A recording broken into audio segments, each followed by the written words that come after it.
Friends, बरदायनी academy के इस YouTube channel में एक बार फिर से स्वागत है। जैसा कि आपको पता है, ये उत्तर प्रदेश स्पेशल की क्लास है और ये हमारा तीसरी लेक्चर है, जिसमें हम डिस्कस करेंगे उत्तर प्रदेश स्पेशल के कुछ महत्वपूर्ण 30 क्वेश्चन। जो चलिए तो स्टार्ट करते हैं। पहला क्वेश्चन है, 2011 के अनुसार निम्न में से क्या सही नहीं है ना। तो वो पूछ रहा है क्या सही नहीं है। तो यह देश की जनसंख्या का 16.5% निवास करता है। ये देश की जनसंख्या का है ना, तो ये पॉइंट आपको लगता है कि ये सही हो सकता है। दूसरा कह रहा है कि यहाँ पे देश के सर्वाधिक बच्चे पाए जाते हैं। यहाँ देश के सर्वाधिक बच्चे पाए जाते हैं, तो ये भी आपका विकल्प क्या हो जाएगा, सही हो जाएगा। ठीक है। तीसरा पॉइंट क्या कह रहा है, इसकी दशकीय वृद्धि कितनी है, 17.7 है। अगर आपने उत्तर प्रदेश की जनगणना नहीं पढ़ी है तो फिर भैया बेकार है भैया, 20.21। ठीक है ना। तो यह क्या क्वेश्चन कह सकते हैं गलत है। और यही तो वो पूछ रहा था कि उत्तर प्रदेश, यहाँ ये क्वेश्चन पूछ रहा था 2011 के अनुसार निम्न में से क्या सही नहीं है। तो हमारा आंसर क्या हो जाएगा, ये लिंग अनुपात हमें पता ही है कि लिंग अनुपात कितना है, 912। ये लिंग अनुपात है, शिशु का जो जन्म दर नहीं है, याद रखना। अगला क्या कह रहा है, उत्तर प्रदेश में अधिकतम क्षेत्रफल वाला जिला कौन सा है। तो भैया ये तो सभी को पता होगा भैया, लखीमपुर खीरी। ठीक है, चलिए आगे बढ़ते हैं। 2011 में के अनुसार उत्तर प्रदेश में पुरुष साक्षरता दर कितनी है। देखो यहाँ पुरुष साक्षरता दिया है, ना कि पुरुष का प्रतिशत पूछ रहा है या नगर प्रतिशत पूछ रहा है। तो हमारे यहाँ पुरुष प्रतिशत दर जो कितनी है, साक्षरता दर 77.3 है। ठीक है, सिंपल से क्वेश्चन है, इसलिए इसको आप लोग एक बार आप लोग जनगणना पढ़ लेना, तो उसके बाद अगर सेट लगाएं तो बहुत बहुत अच्छा रहेगा। जनगणना 2001 के अनुसार निम्न में से कौन सर्वाधिक साक्षर है। ठीक है, ये पूछ रहा है 2001 के अनुसार। 2001 के अनुसार उस समय सबसे ज़्यादा साक्षर कौन थे, जैन थे। ठीक है, चलिए 2011 के अनुसार शिशु लिंग अनुपात क्या है।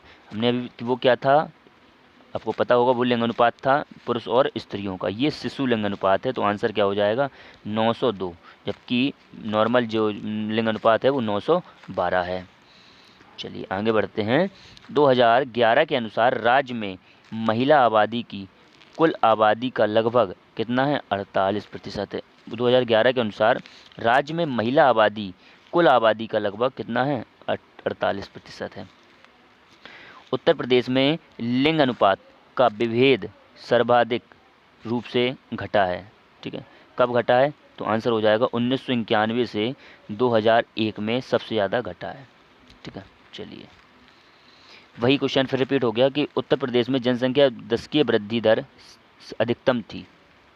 ठीक है, तो ऐसा लग रहा होगा कि सर ये क्वेश्चन सेम है क्या, लेकिन नहीं, ये क्वेश्चन, इसका भी आंसर क्या होगा, 1991 से 2001।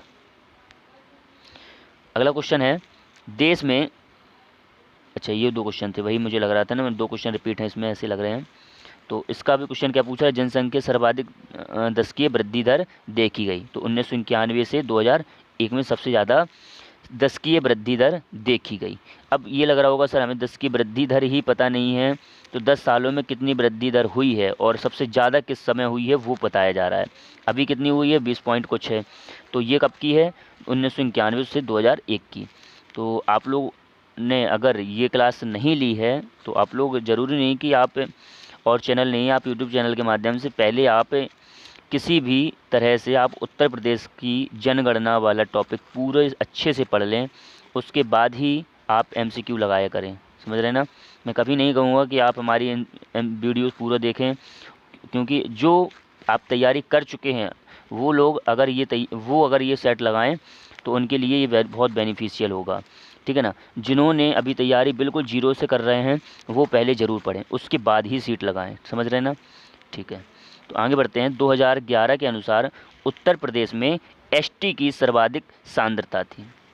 कहाँ, उत्तर प्रदेश में। और ये जब हम लोग टॉपिक पढ़े थे तो वहाँ मैंने इस चीज़ को डिस्कस किया था।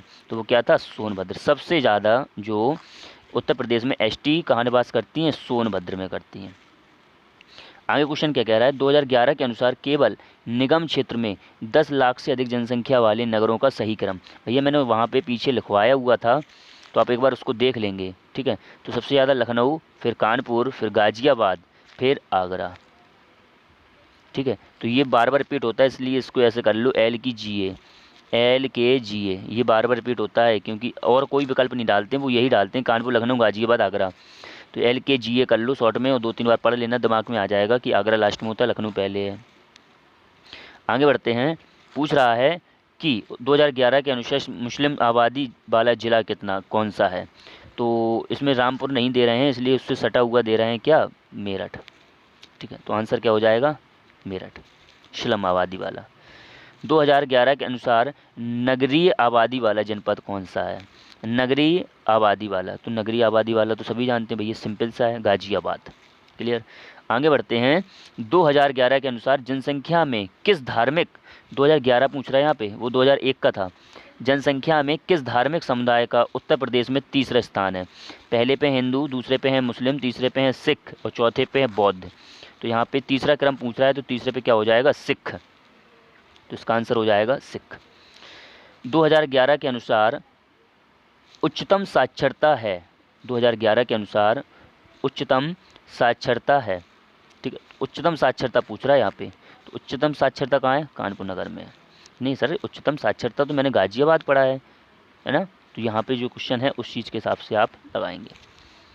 ठीक है, ये क्वेश्चंस का आंसर हमें आप लोग बताएंगे। इसमें मुझे एक्सेप्शन लग रहा है पॉइंट हमारे ना, क्योंकि ये इसका जो राइट आंसर होना चाहिए वो होना चाहिए क्या, गाजियाबाद। क्योंकि अगर अगर वो कौन सा था, गौतम बुद्ध नगर नहीं देते हैं तो गाजियाबाद होना चाहिए था इसका आंसर, समझ रहे हैं ना। तो ये क्वेश्चन का विकल्प जो है ना वो कानपुर नहीं गाजियाबाद ही होगा। आगे बढ़ते हैं। जनसंख्या 2011 के अनुसार उत्तर प्रदेश का सर्वाधिक साक्षरता वाला जिला, उत्तर प्रदेश का सबसे साक्षरता वाला जिला, तो आंसर क्या है, गौतम बुद्ध नगर। ठीक है, ये सही है। 2011 जनगणना के अनुसार उत्तर प्रदेश में सर्वाधिक अनुसूचित जाति लिखा है यहाँ पे, SC है भैया, ठीक है ना, अनुसूचित जाति वाला जनसंख्या वाला जिला। ये क्वेश्चन किसी स्टूडेंट ने पूछा था, सर उत्तर प्रदेश में सबसे ज़्यादा SC कहाँ पाए जाते हैं, तो आज बेटा याद कर लेना, सीतापुर में। ठीक है ना, सीतापुर में। चलिए आगे बढ़ते हैं। 2011 के अनुसार सर्वाधिक साक्षरता वाले 4 जिलों का सही क्रम लिखिए। साक्षरता वाला, यहाँ पे साक्षरता को लेके पूछ रहा है, तो इस क्वेश्चन का जो हो जाएगा आंसर वो क्या हो जाएगा, B। गौतम बुद्ध नगर आएगा पहले, फिर आएगा कानपुर नगर, फिर आ जाएगा औरैया, फिर आ जाएगा क्या, इटावा। ठीक है, तो इसका आंसर क्या हो जाएगा, B। तो अगर देखो यहाँ पे तो गाजियाबाद नहीं दे रहे हैं, यहाँ पे क्या दे रहे हैं, कानपुर दे रहे हैं, तो आपका आंसर जो ऊपर था ना वो कानपुर सही था। ठीक है, चलिए आगे बढ़ते हैं। निम्नलिखित में उत्तर प्रदेश का लोकगीत नहीं है, सिंपल सा क्वेश्चन है ये। तो भैया इतना अगर आप लोग तैयारी नहीं कर रहे हो तो अगर ये क्वेश्चन नहीं आ रहा है तो फिर भैया तैयारी आपकी थोड़ी सी लो है। बिरहा, कजरी, रसिया, ये आपके कहाँ के हैं, उत्तर प्रदेश के हैं। ठीक है, ये आपके उत्तर प्रदेश के हैं, जबकि ढोला मारू इस नाम से ही लग रहा है सर ये राजस्थान का है। और जो बिरहा होता है ये सर पूर्वी उत्तर प्रदेश में गाया जाता है, पर पूर्वी उत्तर प्रदेश में होता है। कजरी जो है ना अवध में होता है, अवध के किस क्षेत्र में होता है, तो कजरी होती है मिर्ज़ापुर में, है ना। और रसिया आपको पता है ब्रज क्षेत्र में होता है, रसिया ब्रज क्षेत्र में, जबकि ढोला मारू राजस्थान में होता है। यहाँ पूछा है कौन सा सुमिलित नहीं है, तो हमें इसमें सुमिलित मिलाना है। तो आल्हा जो होता है बुंदेलखंड का है, बिरहा जो है ना अभी हाल बताया पूर्वांचल, पूर्वी, ठीक है ना, पूर्वांचल, ठीक है ना, तीसरा है पूर्वांचल ये, और चैती जो है ना रोहेलखंड में नहीं है, ये उत्तर प्रदेश का ही है। ठीक है, तो अब ये उत्तर प्रदेश का कहाँ है, तो ये पूर्वी उत्तर प्रदेश में है, पूर्वी यूपी में। ठीक है, कजरी अवध में, तो ये तो सही है। तो इसका आंसर क्या हो जाएगा, ये हो जाएगा इसका आंसर, कि ये सम्मिलित नहीं है, बकाया 3 सम्मिलित हैं। उत्तर प्रदेश का लोक नृत्य नहीं है, ठीक है, ये तो हम लोग पढ़े ही हैं। अब कहीं सर हमने तो पढ़े ही हैं सभी, चरकुला हमने पढ़ा है, कर्मा पढ़ा हुआ है, धुरिया पढ़ा हुआ है, मुरिया नहीं पढ़ा है ना। हम लोग अभी 1-2 दिन पहले जब क्लास ली थी ना तो उसमें हमने बताया हुआ था। तो मुरिया जो है ना, मुरिया कहाँ का है, तो ये आपका है छत्तीसगढ़ का, ये है छत्तीसगढ़ का। धुरिया ये बुंदेलखंड का नृत्य है और यह कुमार जातियों के द्वारा किया जाता है। चरकुला ये ब्रज क्षेत्र का नृत्य है और इसमें 108 दीप जला के किया जाता है। कर्मा ये खरवार जनजाति के द्वारा किया जाता है। ये चीज़ें आपको ध्यान रखनी थी, ये चीज़ें क्या आपको ध्यान रखनी थी। चलिए आगे बढ़ते हैं। धुरिया लोक नृत्य है, अभी मैंने बताया तो धुरिया कहाँ का है, बुंदेलखंड का है, बुंदेलखंड का। कौन करते हैं, कुम्हार जाति के लोग करते हैं। धुरिया, एक धोबिया होता है, ठीक है, वो अलग है। आगे बढ़ते हैं। भातखंडे संगीत संस्थान लखनऊ, देखो यहाँ पे इसमें लखनऊ करके दे रहा है, तो ना ही उसने पूछा है 1926 का, ना ही पूछा है 1966 का। यहाँ पे डीम्ड कॉलेज कहा कि उसे क्या दी, इम्पोर्टेंसी दे दी थी, ठीक है ना। तो ये चीज़ कब थी 2000 में दी थी, लेकिन 2000 के किताब में नहीं दे रहे हैं, तो हम 2001 लगा देंगे, ठीक है ना। वैसे 2000 में दी थी और बड़ी किताब में 2000 देती हैं, तो आप 2001 पे चले जाएंगे, ठीक है ना। आगे बढ़ते हैं। सुविख्यात चित्र सत्यम शिवम सुंदरम की रचना की थी। भैया आप इस टॉपिक को ध्यान कर लेना, ये 9 से 10 कलाकार हैं जिन्होंने कुछ प्रमुख चित्र बनाए हैं, और जो प्रमुख चित्रात्मक रचनाएं हैं वो आपको याद रखनी है, गिने चुने हैं, ठीक है। तो कोशिश करेंगे, हम उसकी वीडियो लाएंगे तो उसमें आप कवर कर लेंगे। तो इस तरह से तो इसका जो राइट आंसर हो जाएगा, देखो यहाँ पे साफ साफ समझ में आ जाएगा। देखो सत्यम शिवम सुंदरम थोड़ा सा ऐसा लग रहा है नटराज जैसा वर्ड है, तो नटराज से देखो नौटियाल वर्ड आ जाएगा, तो इसका आंसर क्या होगा, शिव शंकर जी है ना, और नौटियाल। तो इसको याद कर लेंगे, जो सत्यम शिवम सुंदरम है ना, शिव नंदन नौटियाल का है। अगला है सुलह कुल मेला। भैया ये वेरी वेरी इंपॉर्टेंट है, वेरी वेरी इंपॉर्टेंट क्वेश्चन है ये, है ना। सुलह कुल मेला जो हिंदू मुस्लिम एकता को लेकर किया जाता है, और ये आगरा में मनाया जाता है, बहुत इंपॉर्टेंट फेस्टिवल है और पेपरों में बहुत बार आ भी चुका है, तो इसको हम एक बार देख लेंगे। अगला क्वेश्चन क्या पूछ रहा है कि निम्नलिखित में से किसने लखनऊ के सांस्कृतिक क्रियाकलापों में योगदान नहीं दिया था। तो कौन थे, वो थे मेहंदी हसन, ठीक है। तो ये हमारे उत्तर प्रदेश संबंधित नहीं थे, या कह सकते हैं उन्होंने लखनऊ संस्कृति क्रियाकलापों में योगदान नहीं दिया था। चलिए आगे बढ़ते हैं।